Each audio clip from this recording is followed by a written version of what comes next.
Hi everyone, it's Shab in the video. So I'm going to be talking about Costco. $230 billion market cap, big box retail company, the third largest retailer by revenue in the world, behind only Walmart and Amazon. It's up 45% this year, 170% in the last 5 years. Excellent returns for a company of this nature. What I want to figure out is it a buy at these current prices? Price declined around 8% from the highs, may be seen as a buying opportunity. Some today will analyse this. Costco is an absolute machine. What makes it relatively unique, at least in North America, is the membership scheme.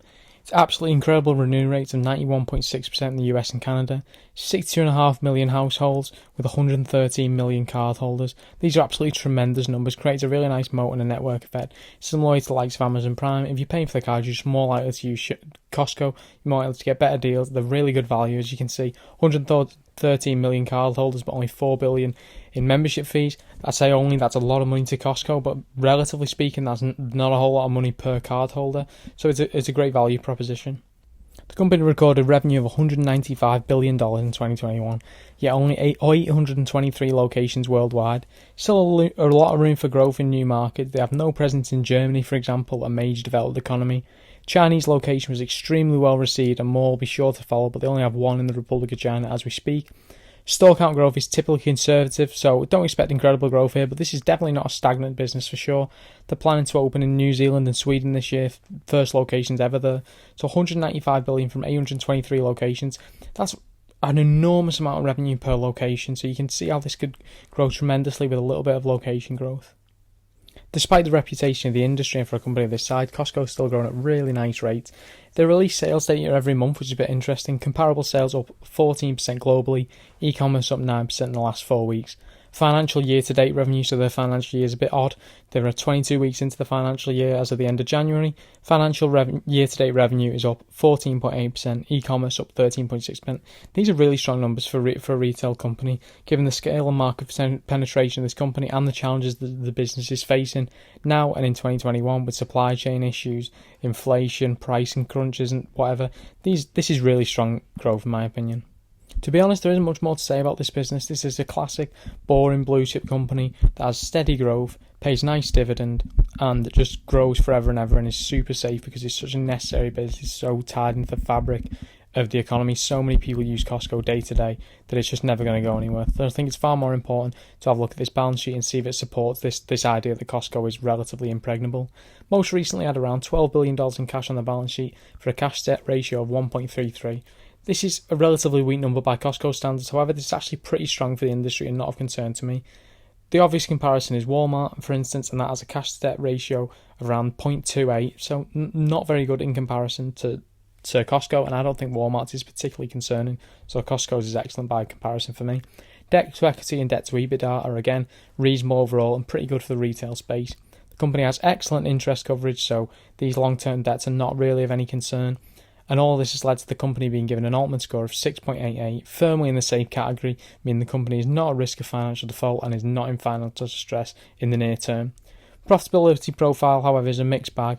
In isolation, operating margins of 3.4% and net margins of 2.5% compared to some other companies that I've analysed on this channel are not very impressive.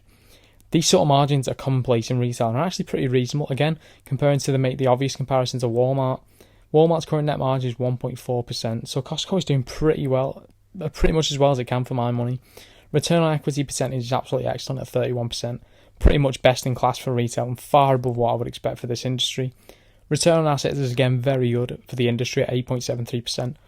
All of these metrics are some of the highest that Costco has achieved in recent years, down to excellent stewardship of the company from management, and excellent execution overall. And these are really, really attractive numbers for a retail company in my opinion, and will work towards Costco's strength.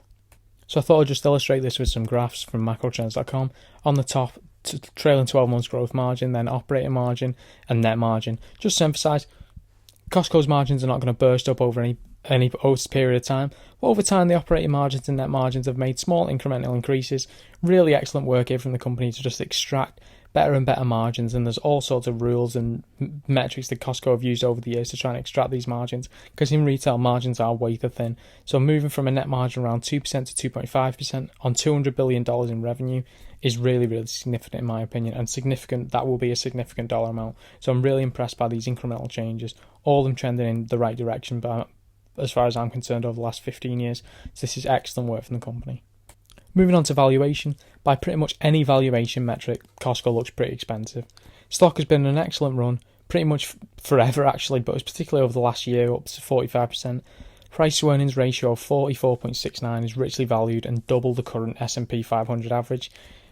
This is obviously pricing a lot of forward growth and also the relative safety of this business, because there isn't much forward growth to be expected. Going forward, it's not going to blow the doors off here. 4P is not so much different at 41, again significantly above the S&P 4PE. Price to free cash flow is again very high at nearly 40, and the PEG ratio indicates that much of the growth is already priced in it and then some. PEG ratio of 4.26, ideally we'd like this to be around 1. These are reasonable for Costco's history. A PEG ratio of 4.26 is about the mid-range of where you would see it for Costco, not particularly high, not particularly low, but this is not a particularly impressive PEG ratio as far as I'm concerned, and shows that the valuation is a bit overcut at these prices. Next step in my evaluation is doing a discounted cash flow analysis to work out an intrinsic valuation and a fair value of what I'll be willing to pay. DCF here pretty much confirms this is not a cheap company. On an earnings per share basis, using a 10-year growth rate of 11.7%, and a discount rate of 8% for the long-term return to the stock market, this gives a fair value of $273 compared to a present-day stock price of around $520. This is expensive. There's no way to spin it. This is pretty much double the fair value. On a free cash flow basis, it's a little bit better, $369 compared to the current day's stock price of $520. That's looking at a growth rate of 14.3% over the next 10 years. Again, this is quite expensive.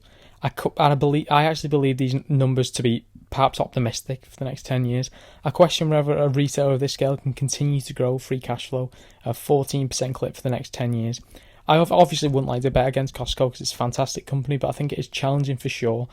And even then, this is still significantly overvalued versus the sum of its future cash flows, and we'd really be looking for 20 to 25% free cash flow growth to be able to even be a fair value today, which would be pretty much impossible for Costco in my opinion.